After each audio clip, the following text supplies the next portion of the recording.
अर्जुन अपने स्वजनों को मारना एक महापाप मानते हैं। यहां वे कहते हैं कि धृतराष्ट्र के पुत्रों से ऐसा युद्ध करने से अच्छा तो यह होगा कि बिना शस्त्र बिना संघर्ष किए मैं ही उनके हाथों से मारा जाऊं।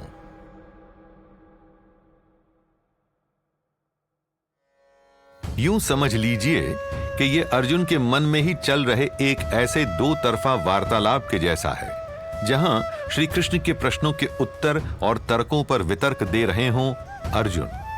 मानो श्री कृष्ण कह रहे हों, अर्जुन तुम्हारा मन नहीं मानता ये युद्ध करने का, किंतु कौरव तो तत्पर हैं, क्या करोगे ऐसे में?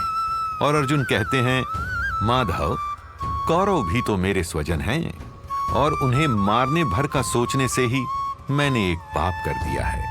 अब इस पाप का प्रायश्चित करने का यही उपाय समझ आता है कि युद्ध में उनके विरुद्ध शस्त्र न उठाऊं, संघर्ष न करूं, वे जो चाहें वो करें। पर अर्जुन ऐसा करने से तुम्हारा क्या भला होगा? माधव मैं कम से कम इस शांत मन से तो प्राण त्याग पाऊंगा कि मैंने जीवित रहते हुए ही अपने पाप का प्रायश्चित कर लिया। कैसी व्यथा है ये, कितनी दुविधा और कितनी अधिक व्याकुलता है अर्जुन के मन में। वो ऐसा मान चला है कि युद्ध न करना अपने प्राण स्वेच्छा से त्याग देना ही सही है, किंतु ये विचार सत्य और धर्म से तो बिल्कुल ही अलग हैं। जी हां, बिल्कुल ही अलग।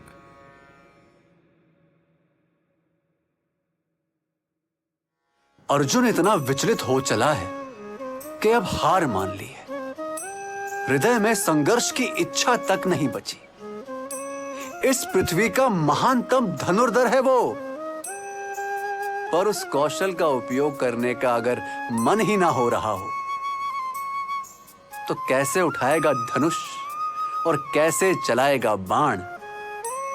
कौशल, क्षमता, प्रतिभा चाहे कूट कूट कर भरी हो, चाहे उनका उपयोग करना यह शरीर अच्छे से जानता हो, किंतु अगर इस शरीर को निर्देश देने वाला मन ही परास्त हो जाए तो क्या बचेगा? कई बार ऐसा ही तो होता है जीवन में। आपके साथ भी हुआ होगा या फिर आने वाले समय में ऐसा हो जाएगा, जहां मन दुर्बल अनुभव करेगा और कोई क्षमता उपयोग करने की इच्छा नहीं होगी। अर्जुन की इस दशा को याद करके दो प्रश्नों के उत्तर अपने आप से मांगिए। पहला प्रश्न, क्या अर्जुन में प्रतिभा की कोई कमी है? नहीं ना? आप में भी नहीं है प्रतिभा की कोई कमी। दूसरा प्रश्न, प्रतिभा की तो कमी नहीं, परंतु क्या अर्जुन की तरह कभी कभी यह ठीक नहीं कि युद्ध में भाग ना लिया जाए? अगर मन नहीं मानता हो तो भी क्या संघर्ष करना आवश्यक है? और इसका उत्तर आपको मिलेगा स्वयं से थोड़ा दूर हटकर, यह सोचकर कि भविष्य के लिए क्या सही है, धर्म के लिए क्या सही है।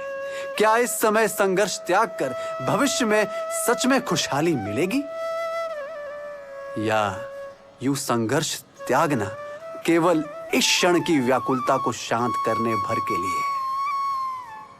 अगर भविष्य के लिए, धर्म के लिए कोई संघर्ष आवश्यक है तो वो संघर्ष कीजिए। प्रतिभा आप में असीम है।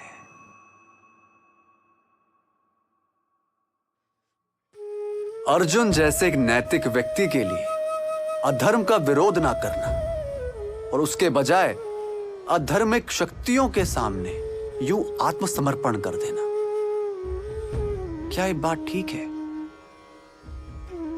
क्या ये वास्तव में अहिंसा है जैसा कि अर्जुन मान रहा है? क्या इससे समाज को कोई लाभ होगा? क्या औरों का कल्याण होगा?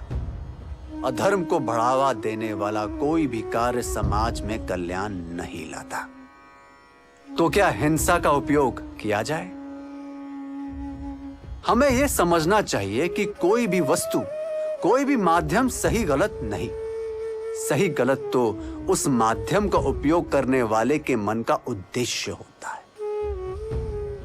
जैसे कि एक तीव्र धार का चाकू किसी हत्यारे के हाथ में हो तो किसी की जान ले सकता है, किंतु वही चाकू जब कोई शल्य चिकित्सक किसी के उपचार के लिए उसकी त्वचा काटने में प्रयोग करता है तो वो चाकू जीवनदायी है। चाकू वही है, माध्यम वही है, उद्देश्य अलग हैं जो उस कार्य को सही या गलत बनाते हैं। और सामाजिक परिस्थितियों में यही मूल्यांकन का सही तरीका है कि आपका उद्देश्य कितना शुद्ध है।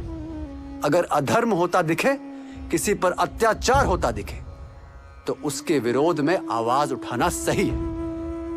अगर कानूनी प्रक्रिया के माध्यम से किसी को दंडित करवाना पड़े तो वो सही है।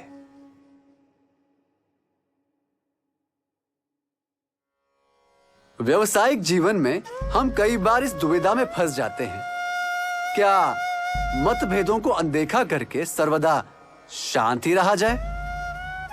किंतु अगर ऐसा करते रहे तो डर है कि लोग आपका महत्व ही भूल जाएंगे, आपकी सही बात भी अनसुनी हो जाएगी। तो क्या फिर हर छोटे मोटे मतभेद पर लड़ा जाए? किंतु यहां लोग आपसे डरने लग जाएंगे, आपसे कतराएंगे। इस दुविधा को सुलझाने के लिए दो द्वारों से निकलना होगा। क्या आपका विचार, आपका सुझाव संगठन के दूरगामी उद्देश्यों से मेल खाता है? संगठन को वहां ले जाने में मदद करता है? दूसरा द्वार, मतभेद व्यक्तिगत तो नहीं।